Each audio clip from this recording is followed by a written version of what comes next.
Masayang araw po, mga ka-PL. Pag-usapan lang po natin itong nalalapit na pong pagbabalik sa pagdinig ng Senate Blue Ribbon Committee na parang malabo pa po yata sa sabaw ng pusit na magkaroon ng linaw sa pagdinig tungkol po sa maanumalyang flood control project, mga kababayan. Basahin po natin itong naging pahayag nitong mag-best friend pisot, mga kababayan, Ping at Soto. Mag-best friend tong dalawa na to no. Halos parehas po yung sinasabi nila, mga kababayan Kaya hindi pa man din po nagbabalik ang Senate Blue Ribbon Committee para sa pagdinig dyan sa maanumalyang flood control. Ngayon pa lang, mga kababayan, parang nakakawalang gana na ho Dahil po dito sa mga nababasa ko Parang walang mangyayaring matino, mga kababayan. Yan lang ang pakiramdam ko. Karapatan naman natin magsabi na gano'n na parang walang mangyayari kasi kumukuha lang tayo ng batayan sa mga nilalabas nilang pahayag. O tulad itong sinabi ni Ping Lacson, mga kababayan, unahin natin to kasi siya naman po ang chairman ng Senate ng Blue Ribbon Committee. O ito medyo mahaba-haba ito. Basahin ko po ng tiyaga sa inyo, mga kababayan, para maunawaan po natin kung meron ba talagang mangyaring maganda sa pagdinig, sa pagbabalik ng Senate Blue Ribbon Committee o baka lahat po tayong mga nag-aasam-asam na masungkit natin ang katotohanan at higit sa lahat mabigyan ng justisya itong mga nangyaring korupsyon sa ating bansa baka maunsami pa ho tayo, mga kababayan. O ito po, basahin ko na. Pero bago ko po simulan, magkikisuyo po muna sa mga hindi pa po nakasubscribe dyan. Baka naman po at paki-click na rin ang notification bell para updated po kayo sa lahat ng upload.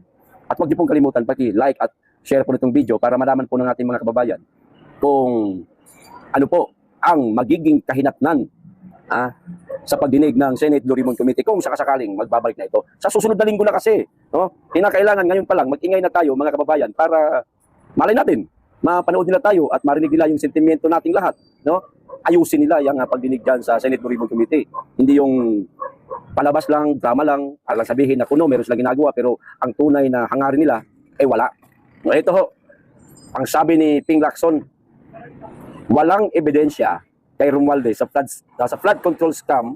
Ayon po kay Lacson, mga kababayan, kita niya, dyan pa lang kuha na agad natin ang ibig niyang sabihin. Wala daw siyang nakikitang ebidensya kay Martin Romualdez sa flood control scam, mga kababayan. Nakakagana pa bang manood o sumubaybay sa Senate Blue Ribbon Committee? Wala na. Lacson, sinuportahan ng mga kongresista, mas lalo na. Suportado siya ng mga kongresista mga tuta ni Romualdez. Nanindigan ang ilang mambabatas sa Kamara na tama si Senate Blue Ribbon Committee Chair at Senate President pro tempore Panfilo Lacson sa pagsasabing wala pang matibay na ebidensyang nagpuugnay kay dating House Speaker Martin Romualdez sa kontrobersyal na flood control project. Wala pang matibay na ebidensyang nagpuugnay daw, mga kababayan, kay Romualdez sa kontrobersyal na flood control project scandal. Kita nyo na ano ang aasahan natin, mga kababayan, sa Senate Blue Ribbon Committee. Ngayon pa nga lang, hindi pa nagsisimula Laro, drama, muro-muro ang mangyayari sa Senate Blue Ribbon Committee. Magiging, na lang ito, showtime, ika nga, mga kababayan. Ayon kay Lanao del Sur Representative Zia Alonto Adyong, si Adyong pa may sabi, malinaw ang pamantayan, hindi sapat ang chismis o paratang kung walang sinumpaang salaysay at dokumentong magpapatunay sa akusasyon.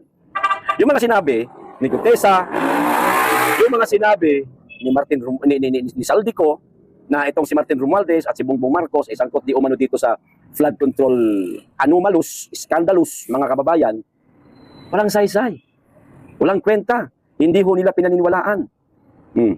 At yung sinumpaan ni Gutesa sa Senate Blue Ribbon Committee nung unang pagdalo niya sa pagdinig, wala rin palang kwenta yun kahit na nanumpa itong si Gutesa na malinaw na nagsasabing tauhan siya ni Saldico, naghahatid siya ng mga mali-maliit ng kwarta, tinawag niyang basura, dinamay, nabanggit niya ang pangalan ng lugar kung saan naroon lagi ang presidente, si Martin Romualdez, nabanggit itong si Gutesa, lalong-lalo na si Saldico, nabanggit ni Gutesa. Pero ayon kay Adyong, mga kababayan, malinaw ang pamantayan na hindi sapat daw ang chismis. Chismis lang daw yung sinabi ni Gutesa. Ganun ba ibig mong sabihin, Adyong? Nanumpa si Gutesa sa Senate Blue Ribbon Committee. Sinumpaan niya yung kanyang dokumento, lihitimo.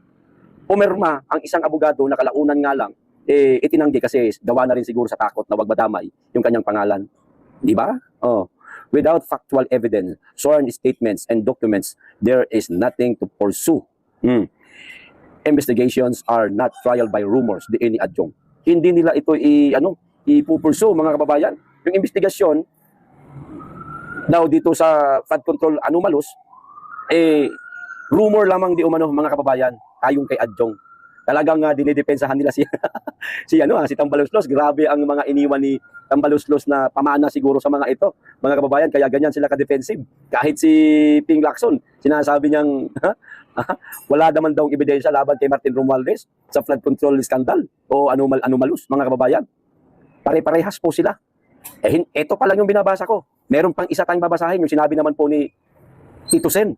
Ito pa, sa isang panayam sa radyo, sinabi ni Lacson na bagamat nabanggit ang pangalan ni Romualdez, makinig, wala pa umanong solidong ebidensya at walang testigong tahasang nagdiin dito sa ilalim ng panunumpa. Anak ng tutsa naman, ano palang silbi ng ginawang panunumpa ni Gutesa, Ping Lacson? Hindi ba nanumpa siya? Nakita naman siguro ninyo at nakita yun ng publiko na nanumpa talaga si Gutesa. Nagulat nga lang kayo sa mga inilabas niyang testimonya. Hindi katanggap-tanggap para sa inyo. Malay ba namin kung anong kadahilanan nyo, bakit hindi nyo matanggap yon, yung mga pasabog ni Gutesa.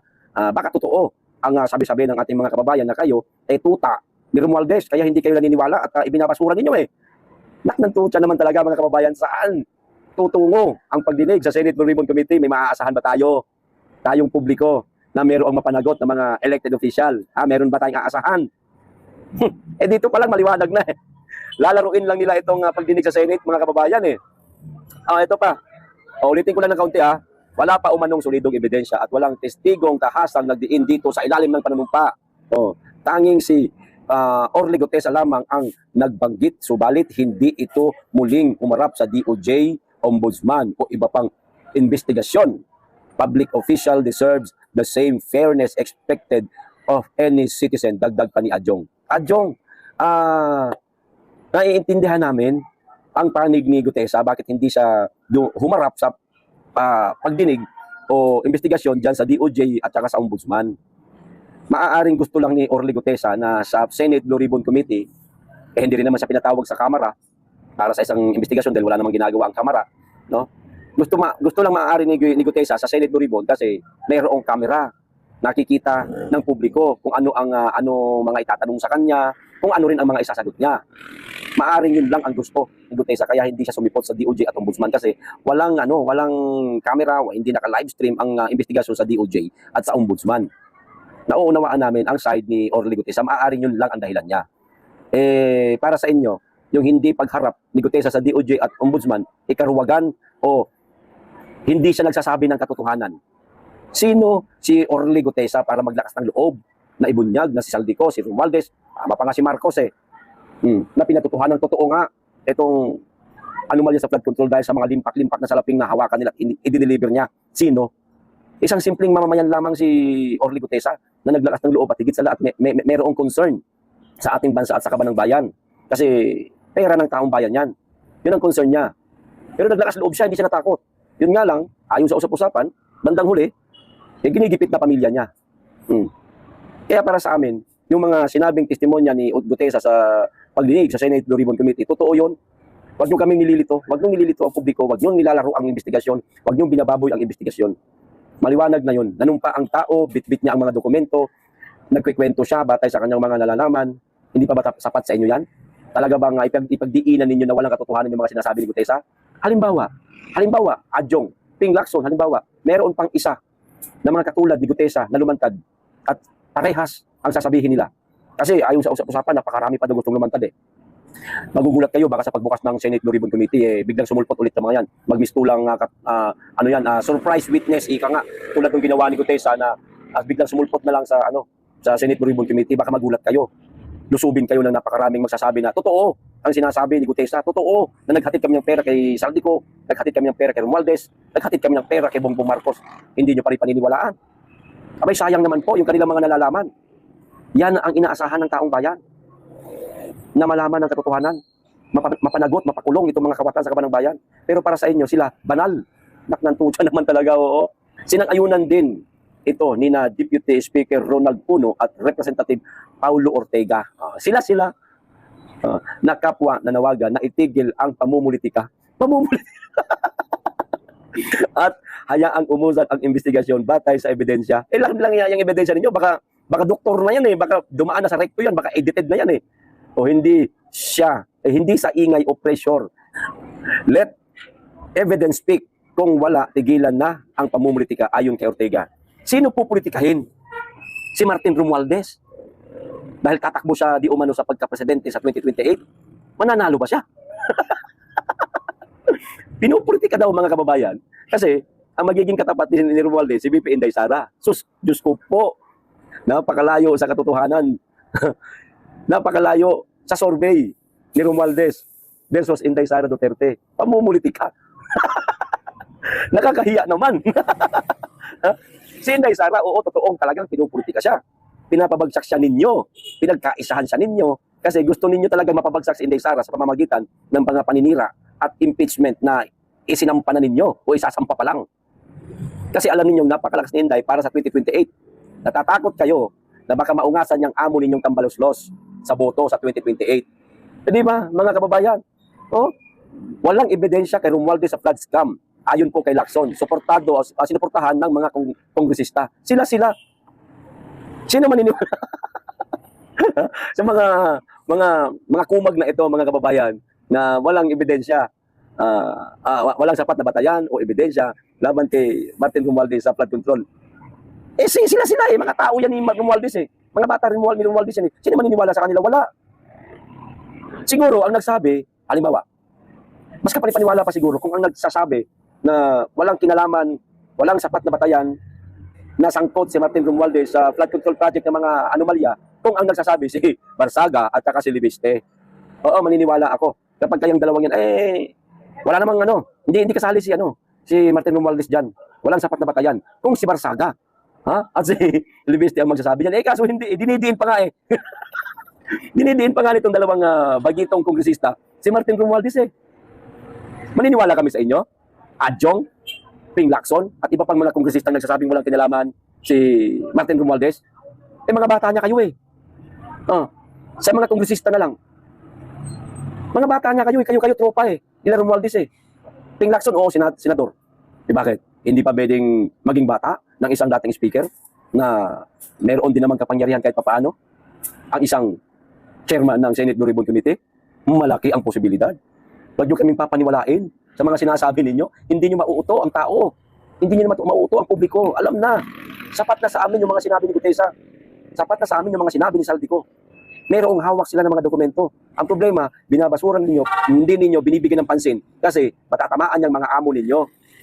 Pag natamaan yung mga amo ninyo, damay kayo. Yan ang mga nakikita naming mangyayari kung sakasakaling mapatunayan na sangkot si Romualdez at si Marcos. Lahat kayo sa pool. Ningas kugon kung maituturing. O ito pa, yung mismong sinabi naman po ni Tito Soto, mga kababayan, na tuta di umano ni Romualdez.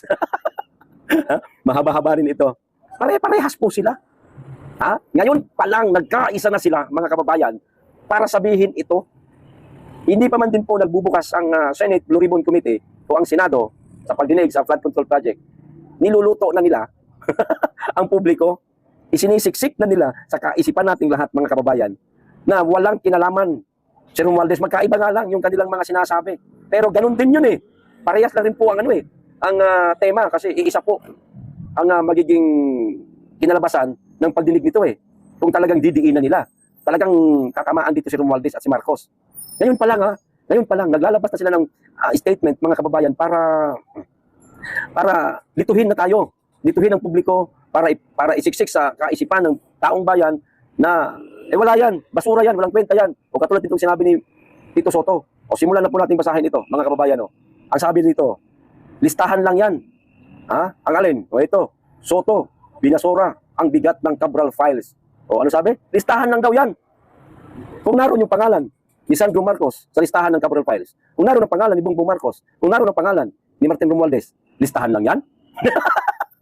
Bobo talaga itong mama na ito. Bumalik ka na lang sa pag-artista, sir. Hindi po bagay sa inyo maging mambabatas, maging isang senador.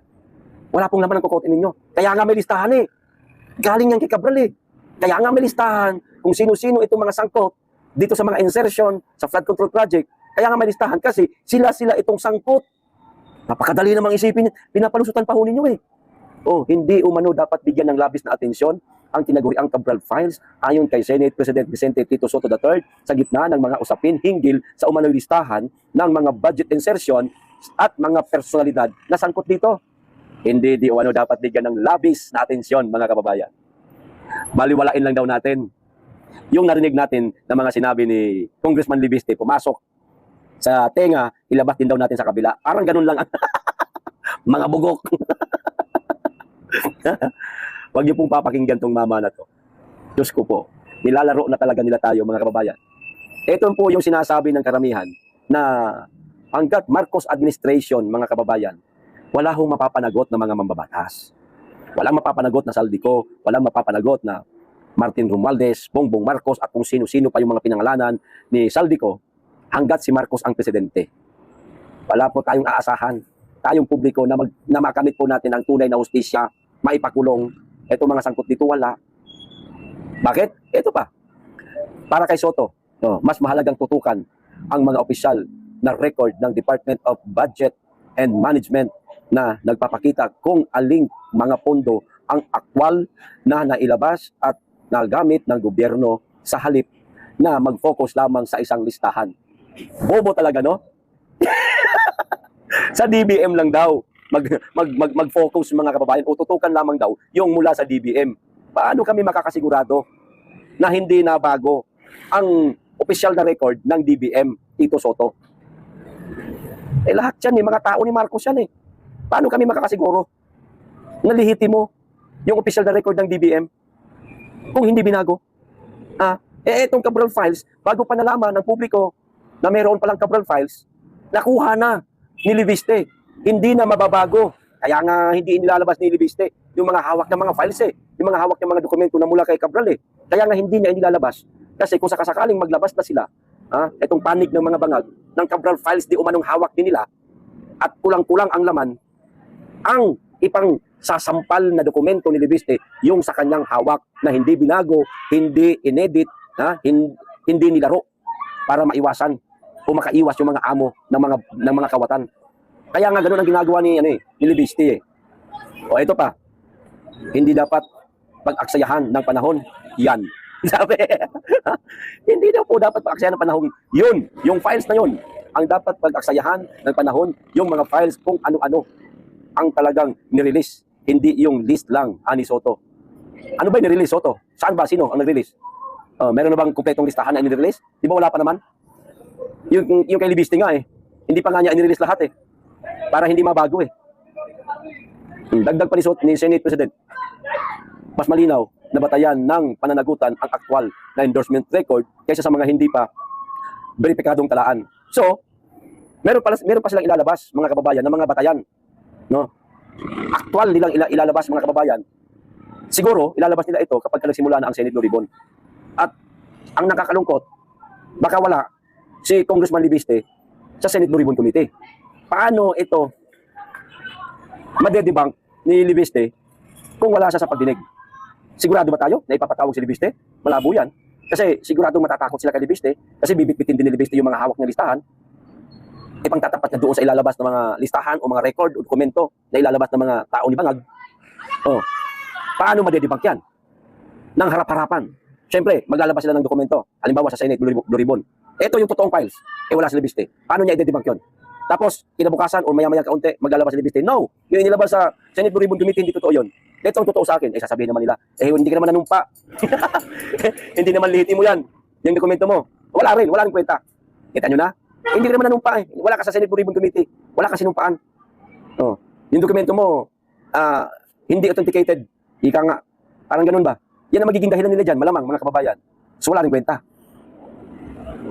Kundi, yung ilalabas nila sa aktwal, yun ang paniniwalaan nila. Yun ang sasabihin nila sa publiko. Yun ang ilalagay nila sa isipan ng publiko. Luto na. Ngayon pa lang ang Senate Blue Ribbon, luto na. Niluluto na. Dagdag pa ng Senate President. Ay, tapos na pala to. Tama. Ito pala. Dagdag pa ng Senate President, mas malinaw na batayan ng pananagutan ang aktwal na disbursement record kaysa sa mga hindi pa beripikadong talaan. doon sa tinatawag na Cabral Files, alam mo, napapakamot ako sa ulo. Kasi kung pag-usapan nila parang napakahalaga ng listahan. Listahan lang yun giit ni Soto, di ba? Listahan lang yan. Soto, binasura ang bigat ng Cabral Files, mga kababayan. Para sa kanya, listahan lang daw po ang Cabral Files, mga kababayan. Hindi ho nila binibigyan ng malalim na atensyon. Basura po para sa kanila. Panggatong lamang para sa kanila. Yung mga hawak ni Libiste at ng kung sino pa man ang may hawak nitong Cabral Files na ito, walang silbi para kay Tito Soto, mga kababayan. May aasahan pa ba tayo sa pagdinig ng Senate Blue Ribbon Committee? Wala na po, mga kababayan. Huwag na po tayong umasa. Manunood man tayo, susubaybay man tayo sa pagdinig ng Senate Blue Ribbon Committee, mga kababayan, kundi tunghayan na lang po natin ang kanilang mga kasinungalingan at huwag umasa na makakamtan ng publiko ang hustisya at maipakulong ang mga kawatan sa kaban ng bayan. Yun lang po, mga kababayan. Pero huwag po tayong maniniwala sa mga sasabihin nitong mga buwaya na tao ni Tamba at ni Bangag. Okay? Hanggang dito lang, maraming salamat. Mag-iingat tayong lagi at higit sa lahat, mahalin natin ang Pilipinas.